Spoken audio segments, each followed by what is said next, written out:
আছে রহিম, আমার একটা সিফত আছে গফফার, আমার একটা সিফত আছে রহমান, আমার একটা সিফত আছে সত্তার। ও ফেরেশতা জেনে রাখো, যে বান্দাটা আমাকে এত পরিমাণ মহব্বত করে আমাকে ডাকতে পারে, আমি আল্লাহ তাকে আমার রহমতের সিফত দিয়া, আমি আল্লাহ তাকে আমার গফফারের সিফত দিয়া, আমি আল্লাহ তাকে রহমানের সিফত দিয়া, রহিমের সিফত দিয়া ওই যুবকের সমস্ত গুনাহগুলো মাফ করে দিলাম।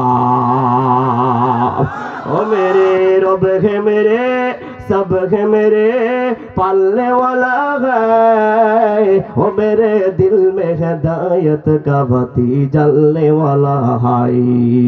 अल्लाह আমার রব, এই রবি আমার সব, আল্লাহ আমার রব, এই রবি আমার সব, দমে দমে তনু মনে তারি অনুভব।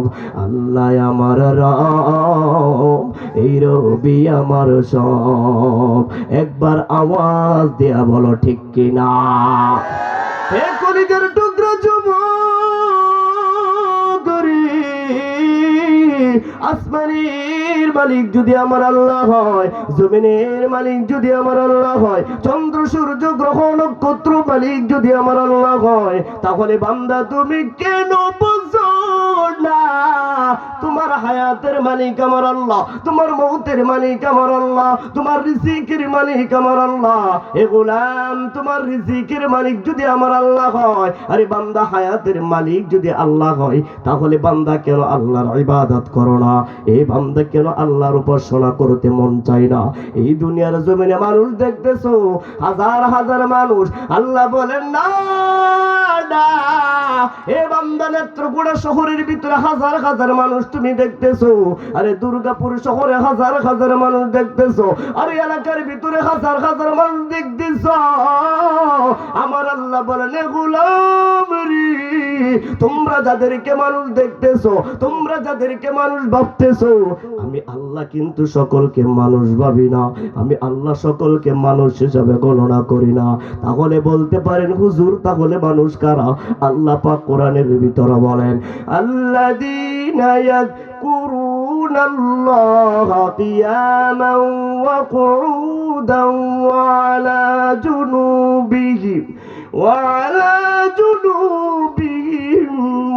ইয়াতাফাক্কারুন।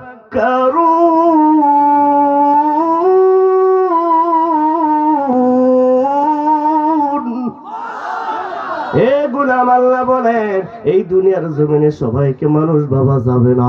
যারা আমার খাতার উপরে নাম আছে, যারা আমার ভিতরে লিস্টির ভিতরে নাম আছে, আমি আল্লাহ যাদেরকে গোলাম বলে ডাক দেই, তারাই দুনিয়ার জমিনে মানুষ।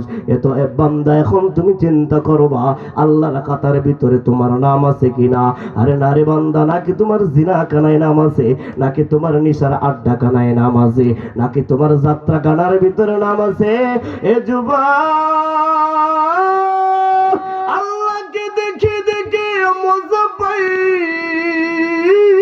রে, কিন্তু না না গোলাম, তুমি যখন নিশার আড্ডাখানায় পড়ে থাকবে, আল্লাহকে দেখে আর মজা নিতে পারবা না। আল্লাহর স্বাদ কি আর এই চক্ষু দিয়া দেখা যায়? না না বান্দা, মানুষের মতো মানুষ হতে হবে। এই জন্য আল্লাহ পাক সূরাতুত তিনের ভিতরে মানুষকে এমন সুন্দরভাবে স্বীকৃতি দিয়েছে। এ বান্দা, তুমি আসমানটার দিকে তাকাও, আল্লাহ আসমানটা কত সুন্দর করে বানাইছে। এ বান্দা, তুমি জমিনের দিকে তাকাও, জমিনটা কত সুন্দর। এ বান্দা, তারকারাজির দিকে তাকাও, তারকারাজি কত সুন্দর। এ বান্দা, তুমি কক্সবাজারে যাইবা, সাগর কত সুন্দর। এ বান্দা, তুমি খাগড়াছড়িতে যাইবা, পাহাড় কত সুন্দর। এ বান্দা, বিজয়পুর চিনামাটি পাহাড়ে যাইবা, কত সুন্দর পাহাড়ি। আল্লাহ কসম করে কোথাও বলে নাই। এ বান্দা, আমি কোরআনে কসম করে বলতেছি আসমান সুন্দর, এই কথাটা আল্লাহ কোরআনে একবারও বলে নাই। এ বান্দা, আসমান জমিন পার্বত্য সব বাদ দিলাম, আল্লাহ নূর দ্বারা ফেরেশতা বানাইছি।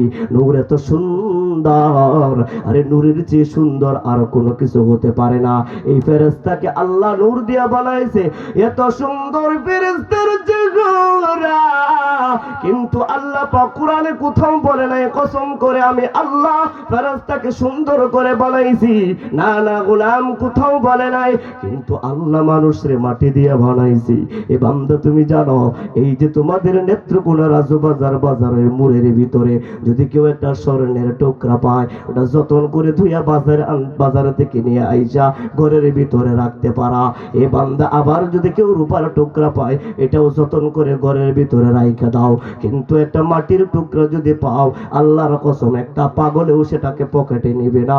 একবার আওয়াজ দিয়া বলো ঠিক কিনা?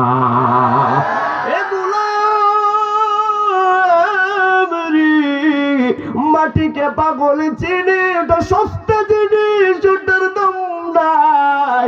আরো বরংস তাকে লাঠি মেরে জমিনের নিচে ফেলে দিবে, বেধা মেরে জমিনের নিচে ফেলে দিবে, এটার কোনো দাম নাই। এ বান্দা তুমি কি চিন্তা করো না, আল্লাহ সেই মাটি দিয়ে আল্লাহ তোমারে বানাইছে, যে সস্তা জিনিসটা তুমি লাঠি মেরে বেধা মেরে ফালাইয়া দাও, ওই মাটি দিয়ে আল্লাহ তোমারে বানানোর পর আল্লাহ একবার নয়, দুইবার নয়, চারবার কসম করে আল্লাহ কোরআনে বলেন, ওয়াত্তিনি ওয়াজ্জাইতুনি ওয়া তুরি সিনিন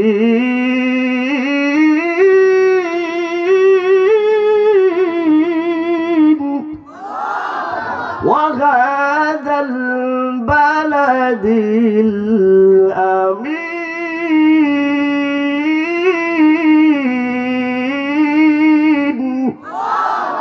কলেজের টুকরা যুবক, আল্লাহ একবার নয়, দুইবার নয়, চারবার কসম করে মানুষের স্বীকৃতি দিতেছে। এ বান্দা তুমি জানো তাহলে কত তুমি দামি। এ বান্দা মাটি দিয়ে বানানোর পর আল্লাহ তোমার কসম দিয়া কোরআনের ভিতরে বলতেছে, লাকাদ খালাকনাল ইনসানা ফি আহসানি তাকওয়ীম।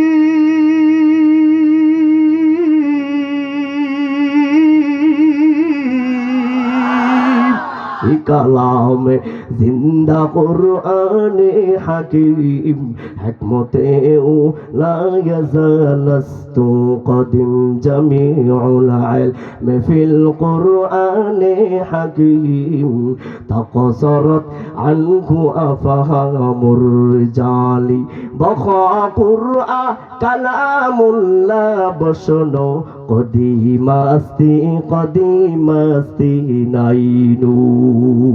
আল্লাহ এত মহান রে এ যুবক, আল্লাহ তোমাকে এত বড় একটা শুকরিয়া দান, এত বড় তোমাকে একটা নিয়ামত দান করছে যে মানুষ সর্বশ্রেষ্ঠ তুমি, তোমাকে আমি আল্লাহ সুন্দর করে বানাইছি। আল্লাহ স্বয়ং কোরআনে কসম করে বলতেছে। এরপরেও যুবক তোমাকে দেখা যায় না নামাজের কাতারে, এরপরেও যুবক তোমাকে দেখা যায় না মসজিদের বারান্দায়, এরপরে যুবক তোমাকে দেখা যায় জুয়ার আড্ডা কানায়, নিশার আড্ডা কানায়। মসজিদে আজান হয়, মুয়াজ্জিন ডাক দেয়, আরে মাহমুদুল হাসান ভাই সভাপতি মাহফিলের, আরে ভাই আমার বয়ানের পূর্বে আজানের কথা বলেছে। মসজিদে আজান হয়, আসসালাতু খায়রুম মিনান নাওম, হাইয়া আলাস সালাহ হাইয়া আলাল ফালাহ। এমন 9 মাসে একদিন ডাকতেছে, এমন 9 সপ্তাহে একদিন ডাকতেছে। এগুলো প্রতিদিন ফজরের সময় ডাক দেয় আসসালাতু খায়রুম মিনান নাওম, 5 ওয়াক্ত নামাজে ডাক দেয় হাইয়া আলাস সালাহ হাইয়া আলাল ফালাহ। আসো বান্দা তুমি কল্যাণের দিকে আসো, তোমাকে আহ্বান করতেছি নামাজের দিকে। না না বান্দা, মসজিদে আজান হয়, মসজিদে আকামাত চলে, নামাজ চলতেছে, অথচ আমার কলিজার টুকরা যুবক ভাইগুলা মসজিদের পাশে বসে গেমস খেলায়, তারপরেও নামাজের কাতারে দাঁড়ায় না।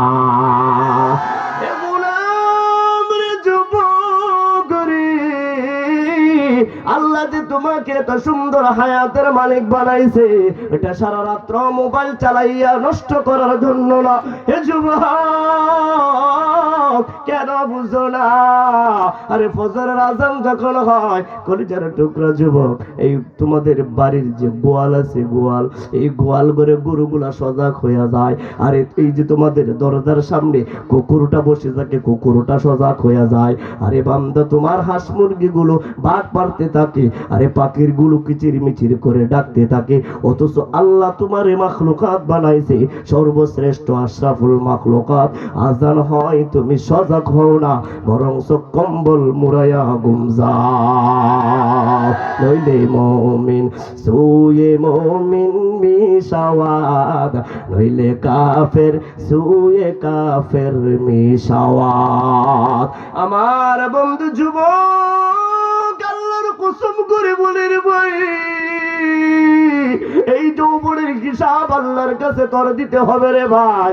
আজকে যৌবন শক্তি আল্লাহ তোমাকে দিছে, অথচ তুমি ইবাদত করতে তোমার মন চাই না। হে বান্দা, তোমার মসজিদে যাইতে মন চাই না কেন? কি দেখছো দুনিয়ার জমিনে? আল্লাহ তোমার এত যতন করে বানানোর পর কেন তুমি মসজিদে যাও না? হে বান্দা, তুমি কি তোমার পার্শ্ববর্তী এলাকার বাইরের দিকে তাকাইয়া দেখো না? কত ভয় আছে রে, হাত নাই, পা নাই, চক্ষু নাই। হে বান্দা, কত ভয় আছে, পা নাই রে ভাই, তারপরেও আল্লাহর ইবাদতে সিজদায় পড়ে কান্না করতেছে। কত ভাইয়ের চক্ষু নাই, আল্লাহর ইবাদতে সিজদায় পড়ে কান্না করতেছে।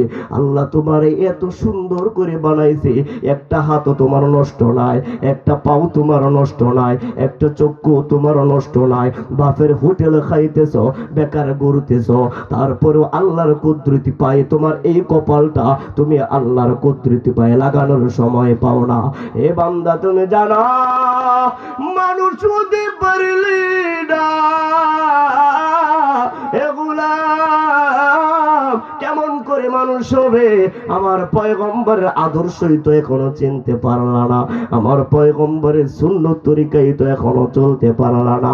আল্লাহ যে তোমাকে মাখলুকাত হিসাবে এত দামি বানাইয়া, এ বান্দা তোমাকে স্বীকৃতি দিয়া দুনিয়ার জমিনে পাঠাইছে রে গোলাম। আল্লাহর কসম যুবক, এই বান্দা যখন তোমার হায়াতটা শেষ হয়ে যাবে, এই দাম্ভিকতা, এই হিংসাত্মবোধ, এই অহংকার সব জমিনের ভিতরে থাইকা যাবে, কিছুই নিয়ে আল্লাহর সামনে দাঁড়াইতে পারবে না। এ বান্দা, তুমি জানো আজকে যৌবনের শক্তির গরমে তুমি এত পরিমাণ বেয়াদবি করো, সামান্য 5 টাকার জন্য রিস্কাওয়ালার গায়ে হাত তুলতে তুমি দ্বিধাবোধ করো না। এ বান্দা, না, এটা মানুষের আদর্শ না, ওটা মানুষের কোন আচরণ না, ওটা নবীর কোন আদর্শ না। এ যুবক, মানুষ তোমাকে দেখেই বুঝতে পারবে তুমি কোন নবীর আদর্শ পালন করো। এ বান্দা, কোন উম্মত হইয়া তুমি কার গোলামি করো, ওটা মানুষ তোমাকে দেখেই বুঝতে পারবে। এই যুবকের মাথার চুলের দিকে তাকাইলে বোঝা যায় নেইমার আর মেসির উম্মত। একবার আওয়াজ দিয়া বলো ঠিক কিনা? আরে হাতের ভিতরে টেটু লাগাইয়া ঘুরতেছে, আরে কানের ভিতরে দুল লাগাইয়া ঘুরতেছে, এ মাথার উপরে ভেল লাগাইয়া ঘুরতেছে। যুবক, আল্লাহর কসম রে যুবক, না, যেই কাফেররা আমার পয়গম্বরকে কষ্ট দিয়েছে, যেই কাফেররা আমার পয়গম্বরকে পাথর মেরেছে, ওই কাফেরদেরকে অনুসরণ করতেছ। কেমন করে জান্নাত পাইবারে বান্দা? তোমার কি মন চাই না আমার পয়গম্বরের সুপারিশ নিয়ে জান্নাতে যাওয়ার? তোমার কি মন চাই না আমার পয়গম্বরের হাত মোবারক থেকে আবে কাউসারের পানি পান করার? তোমার কি মন চাই না যুবক আমার পয়গম্বরের পিছনে পিছনে যাবি?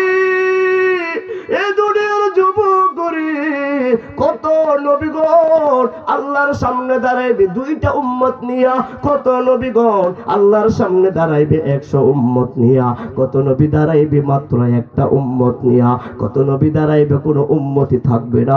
কিন্তু আমার দয়ার নবী আমার পয়গম্বর সরদারে দো আলমের উম্মত হাজার হাজার লক্ষ লক্ষ কোটি কোটি উম্মত নিয়া আল্লাহর সামনে দাঁড়াইবে, আল্লাহর কাছে সুপারিশ করবে, আল্লাহ সুপারিশ কবুল করি ওই উম্মতদেরকে জাহান্নাম থেকে মুক্তি দিয়া আমার পয়গম্বর ভালোবাসার কারণে, আমার পয়গম্বরের সুপারিশ করার কারণে এই বান্দাগুলাকে সাথে সাথে জান্নাতের সার্টিফিকেট দিবে। কলিজার টুকরা যুবক, সেই ভাগ্য কি তোমার হয় নাই? সেই কপাল কি এখনো তুমি তৈরি করতে পারো নাই? হ্যাঁ পারবে, যদি নেইমার আর মেসির চুলের কাটিংটা বাদ দিতে পারো, টেটুটা বাদ দিতে পারো, কানের দুলটা বাদ দিতে পারো, আরে মাথার চুলটা নবীর পয়গম্বরের আদর্শ মতো রাখতে পারো। এ যুবক, আল্লাহর দোহাই দিয়ে বলে রে বাইরে, আজকে যাদের নিয়ে তুমি নাচানাচি করতেছো, যাদেরকে তুমি আইডল মনে করতেছো, ওরা সকলে জাহান্নামের কীট পতঙ্গ, ওরা জাহান্নামের লাকড়ি। না না বান্দা, তাদের সাথে কেন তুমি অনুসরণ করবে? আমার পয়গম্বরের পথ অনুসরণ করবে। আমার পয়গম্বরের পথ কেন অনুসরণ করবি?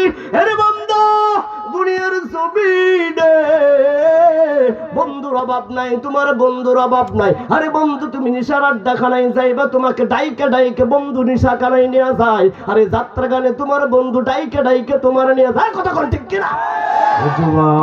করি তুমি মদের আড্ডাখানায় তোমার ডাইকে ডাইকে নিয়ে যায়। রাতের 2টা বাজে ফোন করে বলে, এ আবুল ভাই, কুদ্দুস ভাই, এ আমার বন্ধু তাড়াতাড়ি উঠো, নেইমার আর মেসির খেলা শুরু হয়ে গেছে। কিন্তু না না যুবক, একটা যুবক তোমার বন্ধু বইলা কোনোদিন একদিন রাতের গভীর রাতে তোমাকে ডাক দিয়া বলে না, বন্ধু উঠে যা, চল তাহাজ্জুদের নামাজ পড়ে রে ভাই। এ যুবক, আল্লাহ তোমারে দুটামি করে বানাইছে। তোমার বন্ধুর অভাব নাই, জাহান্নামে যাবার বন্ধুর অভাব নাই।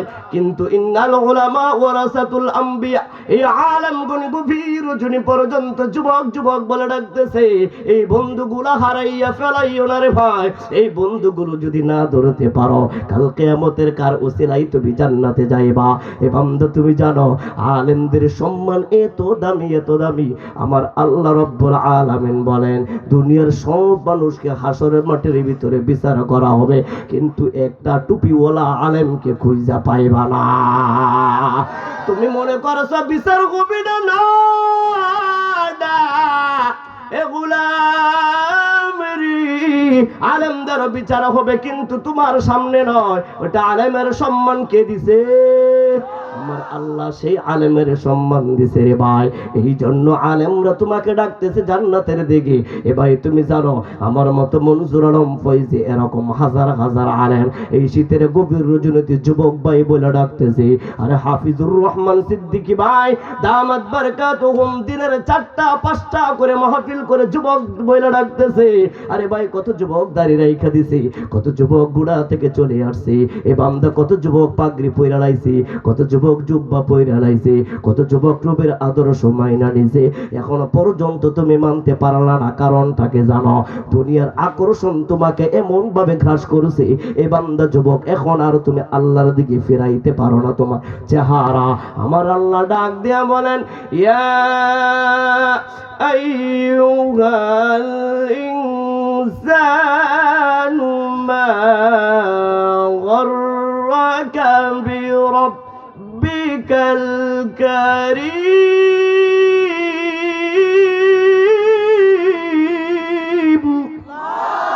আমার আল্লাহ ডাক দিয়া বলতেছে, রে বান্দা, তুমি কি পাইছো দুনিয়ার জমিনে? কি সুন্দর যদি কি চাও, আমার দিকে তোমার মুখটা ফিরাইয়া নিছো, আমার দিকে তাকাইতে তোমার মন চাই না। এ যুবক, আল্লাহ কত দয়াবান। তুমি জানো রে বান্দা, আল্লাহর নামটা যদি তুমি ভুলেও স্মরণ করে ফেলো, সাথে সাথে ফেরেশতারে অর্ডার করে তাড়াতাড়ি লেখ। কিন্তু বান্দা যখন গুনাহ করো, আল্লাহ বলেন না, ফেরেশতা লেখিস না, দেখি আমার বান্দা তওবা করে কিনা। আল্লাহু আকবার। এরপরেও তুমি গুনাহ ছাড়ো না। এ যুবক, ছোট্ট একটা সাহাবীর ঘটনা বলে শেষ করে দিবা। অনেক উলামায়ে কেরাম আছে, তোমাদেরকে আজকে মন ভরে আলোচনা শোনাবে। আমি তোমাদেরকে বিরক্ত করব না। ওয়াজ মাহফিল দিনই দৈনিক শুনতেছো, ওয়াজ মাহফিলের আলোচনা প্রতিদিন কানে আসতেছে, কিন্তু কয়টা সবক তুমি পালন করলা? কয়টা সবক তুমি এই শীতের মৌসুমে কয়টা সবক তুমি গ্রহণ করতে পারলা? এই যে মাহফিলে আসলা, এখান থেকে তুমি কি নিয়ে বাড়িতে যাইবা? এ বান্দা, যদি তুমি আজকে যেইভাবে চলতেছো করতেছো, আজকে মাহফিল শোনার পরেও যদি কালকে সেইভাবে চলো তাহলে মাহফিল শোনার কোনো দরকার নাই। তাহলে প্রতিদিন রাত্রিবেলা মাহফিল শোনা ঘুম নষ্ট করার দরকার নাই। কলিজার টুকরা যুবক, এ বন্ধু তোমাদেরকে কথাগুলো কষ্টে এই মন থেকে বলতেছি রে ভাই। কেন তুমি নামাজটা পড়বে না? কেন তুমি রোজা রাখবে না? কেন তুমি দাঁড়িয়ে রাখবে না? তুমি তো জানোই 50 বছর উপর তুমি বাঁচবা না। তুমি তো জানো 60 বছর উপর তুমি বাঁচবা না। তুমি তো জানো 70 বছর পূর্বে তুমি বাঁচবা না। এ বান্দা, তুমি তো জানো তোমার বাবাটা 80 বছর পরেও ইন্তেকাল হয়ে গেছে। তুমি জানো রে তোমার দাদাও 100 বছর পরে ইন্তেকাল হয়ে গেছে। তুমিও দুনিয়া ছাইরা চলে যাইবা। এই দুনিয়া তোমাকে রাখবে না।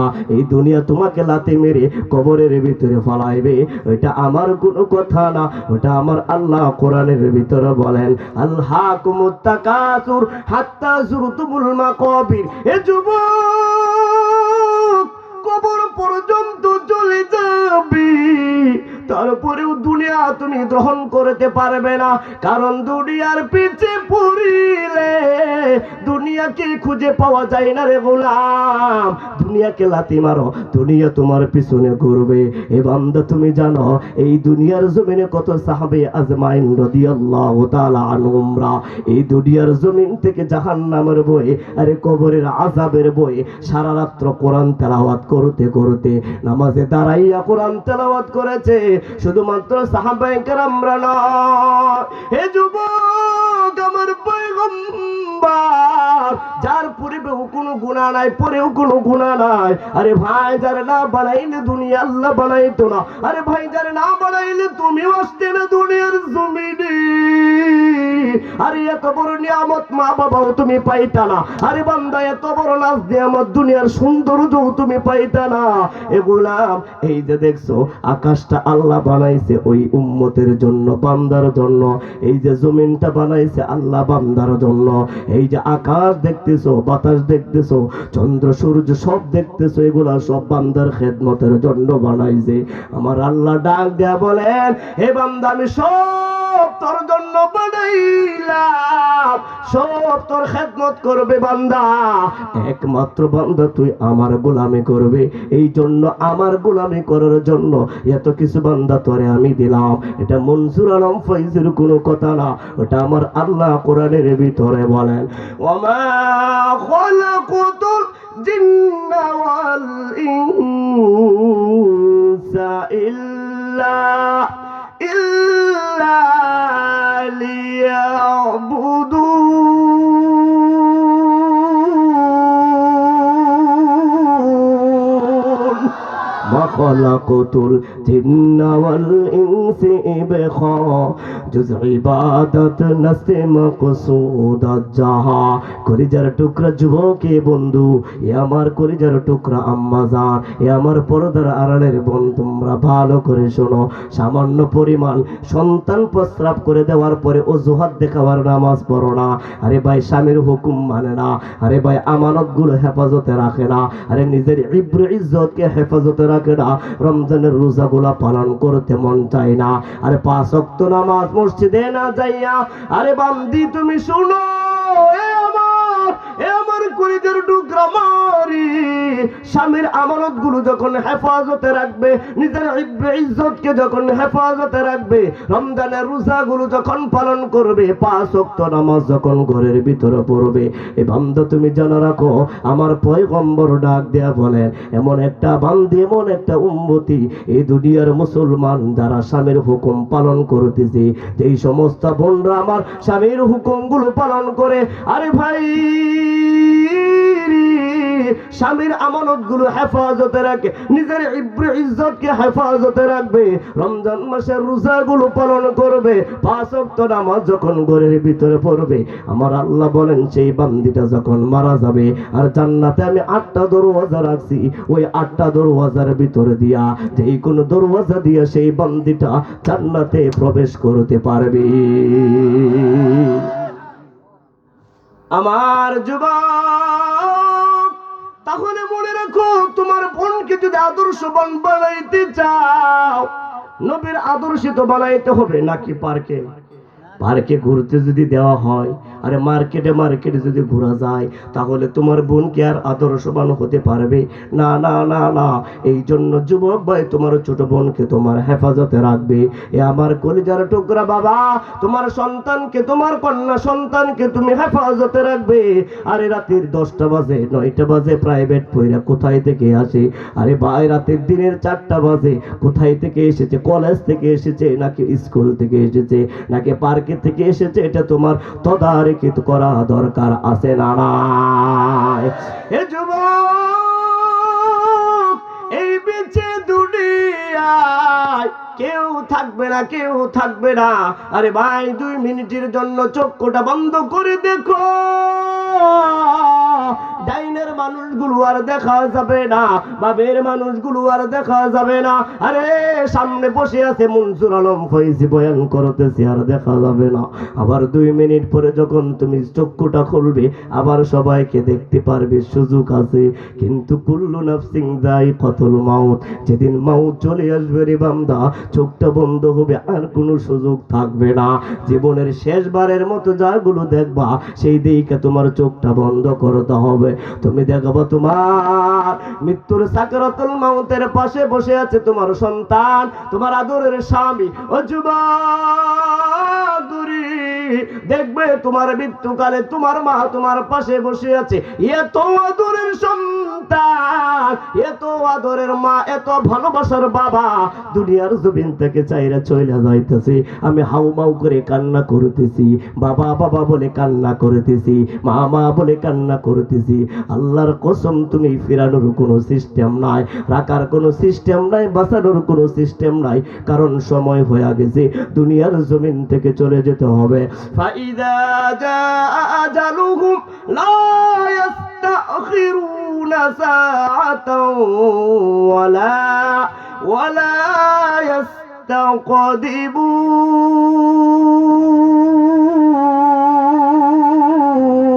ইস্তাকদিমুন। নির্দিষ্ট সময়ে বান্দা তোমার চলে যেতে হবে। এই বান্দা কুকুরও তো মারা যায়, এই বান্দা শিয়ালও তো মারা যায়, এই বান্দা গরু ছাগলও তো মারা যায়। তাহলে বান্দা গরুর মতো যদি তুমি মরো, তাহলে তুমি মুমিনের পরিচয় দিতে পারলা না। আল্লাহ যে তোমার দামি কইরা বানাইছে, ওই দামি মানুষ হতে পারলে না। এ যুবক, 30 বছর হয়ে গেছে পয়গম্বরকে চিনতে পারলা না। অথচ তুমি যেই দেশের খেলোয়াড়ের কথা নাম বলা হবে, সেই দেশের খেলোয়াড়ের নাম তোমার মুখস্থ আছে। শুধুমাত্র খেলোয়াড়ের নাম মুখস্থ না, এ বান্দা জার্সি নাম্বার সহ তোমার ওই খেলোয়াড়ের নাম তোমার মুখস্থ থাকে। কিন্তু আমার পয়গম্বরের মাতাকে, পিতাকে, আমার পয়গম্বরের বংশধরকে, আমার পয়গম্বরে কয়টা সন্তান, আমার পয়গম্বরে মেয়ে কয়জন, কন্যা সন্তান কয়জন, ছেলে সন্তান কয়জন ছিল, এইগুলা তুমি জানো না, এই ইতিহাস তুমি জানো না। আমার পয়গম্বর কয়টা যুদ্ধের ভিতরে শরীক হয়েছে, কয়টা যুদ্ধের ভিতরে তারা দায়িত্ব পালন করেছে, এইগুলো বান্দা তুমি জানো না। তুমি জানো শুধুমাত্র টেলা টেলে কথা বলেন, ঠিক কিনা? যুবক, তুমি রাগ করতেছো না? এ তুমি তো আমার থেকে ভালো বুঝো, আমার থেকে ভালো ইংলিশ পারো, আরে আমার থেকে ভালো কলেজ ভার্সিটিতে পড়ালেখা করতেছো, আমার থেকে বুঝা ভালো দরকার। কিন্তু তারপরে বুঝার পরেও শয়তানের পিছে পড়ে আছো। শয়তান লড়াইতেছে, তুমি ঘুরতেছো, শয়তান দেখাইতেছে সিনেমা দেখতেছো। না না বান্দা না, আমার পয়গম্বরের ইতিহাস তুমি জানবে, আমার পয়গম্বরে ভালোবাসা অর্জন করবে রে ভাই। আমার পয়গম্বর ডাক দিয়ে বলে, উম্মত তুমি দেখেছো আবু বকর আমার দেশে জন্মগ্রহণ হয়েছে, আমাকে দেইকা ঈমান এনেছে, আমার কদমে কদমে চইলা আবু বকর ঈমান এনে জান্নাতে ঘুমাইবে। হযরত ওমর আমাকে দেইকা আমার দেশে জন্মগ্রহণ হইয়া আমার সাথে চইলা আমার সাথে জান্নাতে ঘুমাইবে। হযরত ওসমান আমাকে দেইকা ঈমান এনে আমার সাথে জান্নাতে ঘুমাইবে। হযরত আলী আমাকে দেইকা ঈমান এনেছে, এই জন্য তারা আমার সাথে জান্নাতে ঘুমাইবে। হে দুনিয়ার উম্মত, তোমার আমার জন্ম বাংলাদেশে হয়েছে, মদিনা কত দূরে, মক্কা বহুদূর, আরে নবীর দেশেও জন্ম হয় নাই, আরে নবী কেউ দেখে নাই, সাহাবায়ে কেরামদের কেউ দেখে নাই, আরে নবীর সাথেও চলে নাই, নবীর কদম মুবারকও দেখে নাই।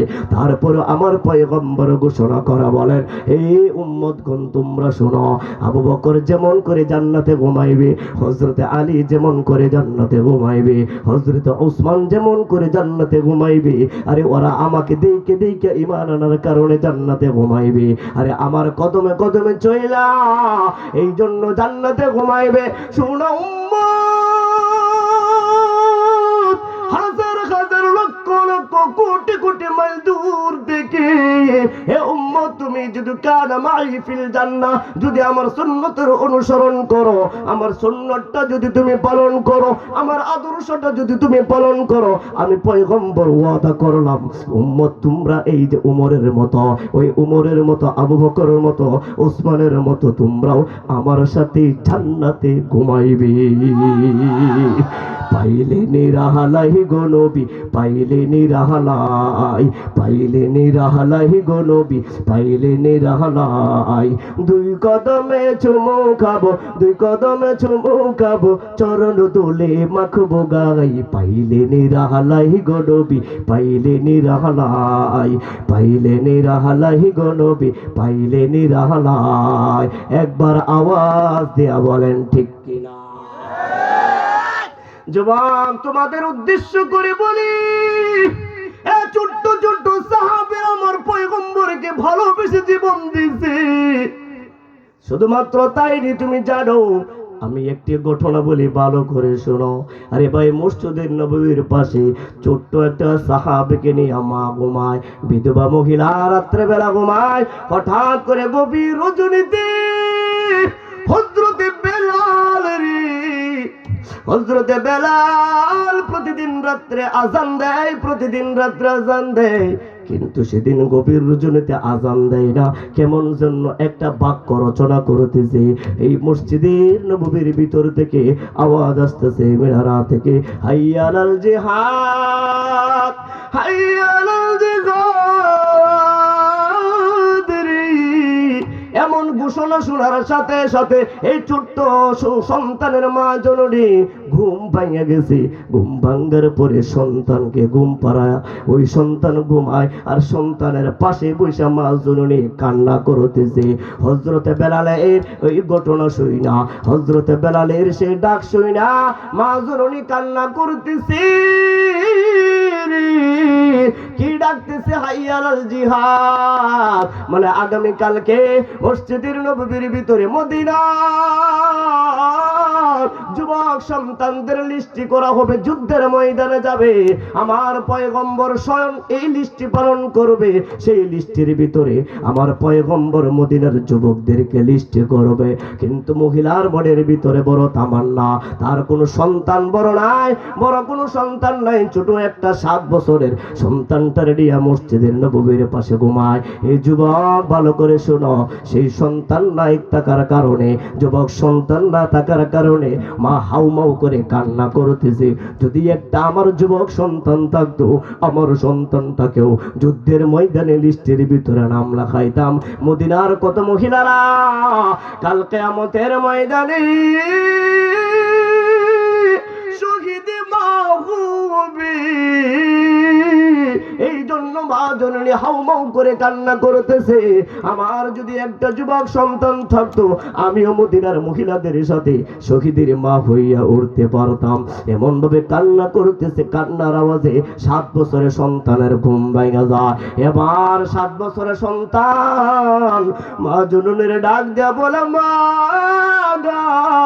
ও মা, আমি দেখলাম বাবা মারা যাওয়ার পরে এতদিন পর্যন্ত তুমি এমন ভাবে কান্না করো নাই, আজকে কেন এমন করে কান্না করতেছো কেন মা? এই মা জননী আর হাউমাউ করে কান্না করে সন্তানরে বুকে ধরে বলতেছি, বাবা রে ওই যে দেখছিস হযরত বেলাল মসজিদের নববীর ভিতরে থেকে আযানের ধ্বনি দেয়, হাইয়া আলাল জিহাদ বলে ডাকতেছে। আগামী কালকে মসজিদের নববীর ভিতরে লিস্টি হবে, ওই লিস্টির ভিতরে যুবকদের নাম লেখা হবে। ওই যুবকরা শহীদ হবে যুদ্ধের ময়দানে। কত যুবকের মা হাসরের মাঠে আল্লাহ যখন ডাক দেবে শহীদের মা বইলা, কত যুবকের মা শহীদের মা দাঁড়াইবি। ও বাবা, আমার তো কোনো যুবক সন্তান নাই, যদি আমার যুবক একটা সন্তান থাকতো, ও বাবা আমিও তাকে মসজিদের নববীর ভিতরে নিয়ে যাইতাম, আমার সন্তানটারও নাম লেখাইয়া জিহাদের ময়দানে পাঠাইতাম। এমন কথা শোনার পর সেই ছোট্ট সন্তান মা জননীর চোখ মুছে দেয়া বলতেছে, মা গো আর কান্না করো না, তোমার কান্না আমি সহ্য করতে পারি না। ও মা, আমি তোমাকে ওয়াদা করলাম তুমি আমারে মসজিদের নববীর ভিতরে নিয়ে যাইবা, আমাকে সেই লিস্টের ভিতরে নাম উঠাইবা। ও মা, আমি যুদ্ধের ময়দানে যাব, আমি শহীদ হইয়া তোমার শহীদের মা বানাইব। কলিজার টুকরা যুবক,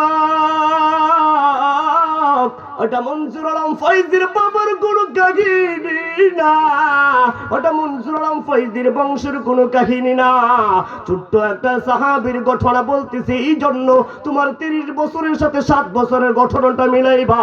আরে ভাই তুমি সব কিছু বুঝতেছো কিন্তু পয়গম্বরকে বুঝো না। আরে ভাই তুমি সব কিছু চিনতেছো, পয়গম্বরকে চেনো না। একবার আওয়াজ দিয়া বলো ঠিক কিনা। ছোট্ট সাহাবী মাকে বলে, মা গা আর কান্না করো না, তুমি আমাকে আগামীকালকে সকালবেলা তুমি আমাকে নিয়ে যাইবা মসজিদে নববীর কাতারে। এবার ফজরের পর সন্তানরে বুকে দিয়া মা জননী ওই যুবকের লিস্টের ভিতরে, যুবকের লাইনের ভিতরে দাঁড়াইয়া গেছে। এবার সাহাবায়ে কেরামরা ডাক দিয়ে বলতেছে, ও মহিলা তুমি কেন দাঁড়াইছা? এ মহিলা, তোমাকে যুদ্ধের ময়দানে নেওয়া যাবে না, আমরা মহিলা এলাও করি না, মহিলা যুদ্ধের ময়দানে নেব না। এ মহিলা তুমি লাইন থেকে সরে যাও, ওটা যুবকের লাইন, এই লাইনের ভিতরে তুমি কেন দাঁড়াইলা? তুমি বাড়িতে চলে যাও। ওই মহিলা ডাক দিয়ে বলো, সাহাবী আমার বুকের ভিতরে কি দেখো না একটা 7 বছরের সন্তান বুকের ভিতরে জড়াইয়া রাখছি, ওই সন্তানটারে কি তুমি দেখো না? বলে অত ছোট্ট সন্তান ও কি করবে? বলে আমি এই লিস্টের ভিতরে আমার এই সন্তানের নামটা উঠাইতে চাই, যুদ্ধের ময়দানে যাবে। বলে না না না, আপনার সন্তান ছোট মানুষ, আপনার সন্তান ছোট মানুষ, যুদ্ধ করতে পারবে না, অস্ত্র চালাইতে পারবে না, ঘোড়া চালাইতে পারবে না, আপনার এই শিশু বাচ্চাকে নেওয়া যাবে না যুদ্ধের ময়দানে। এমন করে সাহাবীদের সাথে তর্ক করতেছে। হঠাৎ করে পয়গম্বর মসজিদের ভিতরে থেকে আওয়াজ শুনে না বাইরে আসছে। বলে, সাহাবায়ে কেরাম এ তোমরা কি জন্য তর্ক করতেছ? সাহাবায়ে কেরামরা বলতেছে, নবী দেখেন এক মহিলা লাইনের ভিতরে দাঁড়াইয়া গেছে, তার নাকি এই ছোট্ট সন্তান রে জিহাদের ময়দানে পাঠাইবে। এবার পয়গম্বর বলে, মা জননী তোমার সন্তানটা ছোট, তোমার সন্তানকে জিহাদের ময়দানে নেওয়া যাবে না, তোমার সন্তান যুদ্ধ করতে পারবে না, অস্ত্র চালাইতে পারবে না। মহিলা কান্না করে বলে, নবী গো কিছুদিন পূর্বে আমার স্বামী আপনার সাথে যুদ্ধের ময়দানে গিয়ে শাহাদাত বরণ করেছে, আমি বিধবা মহিলা, আমি গভীর রজনীতে আমি শুনলাম হযরত বেলাল ডাকতেছে, হাইয়া আলাল জিহাদ রে, হাইয়া আলাল জিহাদ বলে বেলালে দেখতেছে, ও নবী আমার তো কোনো যুবক সন্তান নাই, আমার একটা 7 বছরের সন্তান। ও নবী মনের মধ্যে বড় তামান্না আমি শহীদের মা হব, মনের মধ্যে বড় তামান্না হাজার হাজার এই মদিনার মহিলারা শহীদের মা হইয়া হাসরে মাঠের ভিতরে দাঁড়াইবে। ও নবী আমিও মন চাই আমিও শহীদের মা হইয়া দাঁড়াইব, এই জন্য ছোট্ট সন্তানকে আপনার সাথে যুদ্ধের ময়দানে পাঠাইব। আমার পয়গম্বর ডাক দিয়ে বলে, না না, তুমি তোমার সন্তানকে বাড়িতে নিয়ে যাও। নাসুর বান্দা মা বলে, না নবী না, ও নবী আমি জানি আমার সন্তানটা যুদ্ধ করতে পারবে না, আমি জানি আমার সন্তানটা অস্ত্র চালাইতে পারবে না, আমি জানি আমার সন্তানটা ঘোড়া চালাইতে পারবে না, কিন্তু নবী শুনেন, আপনি যখন যুদ্ধের ময়দানে যাবেন, যখন কাফেররা আপনাকে আঘাত করতে চাইবে, বিভিন্ন জায়গা থেকে যখন কাফেররা তীর মারবে, অবশ্যই আপনার হাতে একটা ঢাল থাকবে, ওই ঢাল দিয়ে আপনি তীরগুলা ফেরানোর চেষ্টা করবেন। নবী ডাক দেয়া বলে, হ্যাঁ, আমাকে যখন কাফেররা আঘাত করতে চাইবে, অবশ্যই আমার হাতে একটা ঢালের প্রয়োজন। হে কলিজার টুকরা যুবক, ভালো করে শোনা, মা জননী কেমন করে সন্তানরে জিহাদের ময়দানে পাঠানোর জন্য পয়গম্বরের কাছে বলতেছে, ও নবী, আপনার তো একটা ডালের প্রয়োজন তীরগুলো ফেরানোর জন্য। নবী, আমার সন্তান ঘোড়া চালাইতে পারে না, আমার সন্তান অস্ত্র চালাইতে পারবে না, কিন্তু নবী, আপনি যখন যুদ্ধের ময়দানে নেমে যাবেন, কাফেররা আপনাকে আঘাত করতে চাইবে, নবী, আমার সন্তানটার সাথে নিয়ে যান, আপনার তো একটা হাতে ডাল থাকবে, সেই ডালটা ফেলাইয়া আমার সন্তানটাকে আপনার হাতে রাখবে। ও নবী, যখন ডান পাশ থেকে যখন তীর মারবে, আরে বাম পাশ থেকে যখন তীর মারবে, উপর থেকে যখন কাফেররা আপনাকে আঘাত করতে চাইবে, তখন আমার সন্তানটাকে তীরের সামনে দইরা দিয়ে, নবী, নবী, ডাল লাগবে না, ও নবী, আপনার ডাল লাগবে না, আমার সন্তানটারে তীরের সামনে ধইরা দিয়ে, নবী, ও নবী, বাম থেকে যখন তীরগুলো আমার সন্তানের কলিজার ভিতরে লাগবে, ডান পাশ থেকে যখন তীরগুলো আসবে, আমার সন্তানকে ধরে দিবেন, আমার সন্তানের বুকের উপরে লাগবে। ও নবী জানেন, আমার সন্তানের দিকে তাকাইয়া যখন দেখবো হাজার হাজার তীর আমার সন্তানের বুকের উপর, ও নবী, আল্লাহর কসম করে বলছি, আমার কলিজার ভিতরে সামান্য পরিমাণ কষ্ট অনুভব হবে না। এ যুবক, মা জননী ডাক দিয়ে বলে, নবী গা, ও নবী, আমার সন্তান বেঁচে থাকবে আর আপনার গায়ে তীরের আঘাত পড়বে, আমি মা জননী সহ্য করতে পারবো না, নবী, আমার সন্তানটাকে আপনি নিয়ে যান। নবী চোখের পানি ছাইরে কান্দা কান্দা বলবে, যাও, আমি দোয়া করে দিলাম, তোমার সন্তানটা বড় হওয়ার পর আমি নবীর সাথে যুদ্ধের ময়দানে নিয়ে যাব, তোমার সন্তান যদি শহীদ হয়, অবশ্যই তুমি শহীদের মা হইবা। মাকে বুঝাইয়া মন খারাপ কইরা মা বাড়ির দিকে যাইতেছে সন্তানরে বুকে নিয়া। ও যুবক শোনা, সন্তান কি বলে মাকে, মায়ের চেহারার দিকে তাকাইয়ে বলতেছে, মা গো, গতকালকে রাত্রে আমি তোমার কাছে ওয়াদা করেছি, আমি যুদ্ধের ময়দানে যাব, তোমাকে শহীদের মা বানাইবা। ও মা, তুমি কেন আমাকে বাড়িতে নিয়ে যাও, তুমি কেন আমাকে বাড়িতে নিয়ে যাও? বলে, নবী বলেছে তুমি বড় হইয়া তারপরে জিহাদের ময়দানে যাবে। বলে, না না, ও মা, আমাকে ছেড়ে দাও, আমি পয়গম্বরের সাথে কথা বলবো। সাথে সাথে সন্তানটা দৌড় দিয়ে আল্লাহর পয়গম্বরের সামনে হাজির হয়ে গেছে। আল্লাহর পয়গম্বর ডাক দেয়া বলতেছে, ও বাচ্চা মানুষ, যাও, তোমাকে বুঝাইয়া বললাম, তুমি বড় হইলে তোমাকে যুদ্ধের ময়দানে নিয়ে যাব, এখন তুমি কোনো কাজ করতে পারবা না, এখন তুমি ঘোড়া চালাইতে পারবা না। ও কলিজার টুকরা যুবক,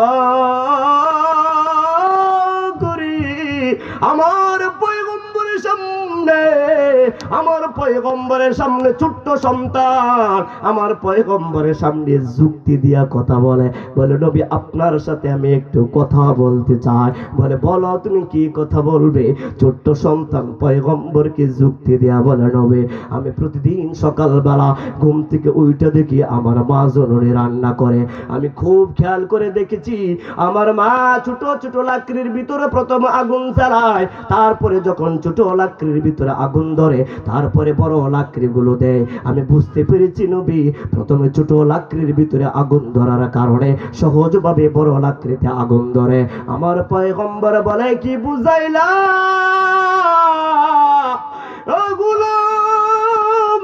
ছোট্ট শিশু ডাক দিয়ে বলে, নবী গো, আমি বুড়া চালাইতে পারি না, অস্ত্র চালাইতে পারি না নবী, কিন্তু যখন আপনার যুদ্ধের দামামা বেজে যাবে, যখন যুদ্ধের ঢাক এসে যাবে, যখন ময়দানে ঝাঁপিয়ে পড়বে আপনার সাহাবারা, তখন কাফেররা তীরের আঘাত করা শুরু করবে। ও নবী, যখন কাতার বন্দী হইয়া যুদ্ধের জন্য যখন প্রস্তুত নেবেন, তখন আমার মায়ের কাছ থেকে আমি শিখেছি ছোট ছোট লাকড়ি দরকার আছে। নবী, আমি তো ঘোড়া চালাইতে পারি না, আমি তো অস্ত্র চালাইতে পারি না, আমি তো তলোয়ার চালাইতে পারি না। নবী, আপনার হযরতে আবু বকর দাঁড়ায়া থাকবে, হযরতে ওমর দাঁড়ায়া থাকবে, হযরতে ওসমান দাঁড়ায়া থাকবে, আর বড় বড় সাহাবীরা দাঁড়ায়া থাকবে। ও নবী, আপনি আমাকে সর্বপ্রথম নবী মাটির ভিতরে ছেড়ে দিবেন। যখন আমি ছোট্ট মানুষ যুদ্ধের ময়দানে যখন আমাকে কাফেররা প্রথম দেখবে, তাদের মাথা গরম হয়ে যাবে যে ছোট্ট সন্তানটাকে আমাদের সাথে যুদ্ধ করবে। এই বলে যখন মাথা গরম হইয়া আমাকে তীর নিক্ষেপ করবে, ও নবী, আমার গায়ে তীর পড়বে, আমার রক্তগুলো জমিনে পড়বে, হাজার হাজার তীর আমার গায়ের ভিতরে পড়বে। ও নবী, আমার গায়ে যখন তীরের আঘাত লাগবে, আমার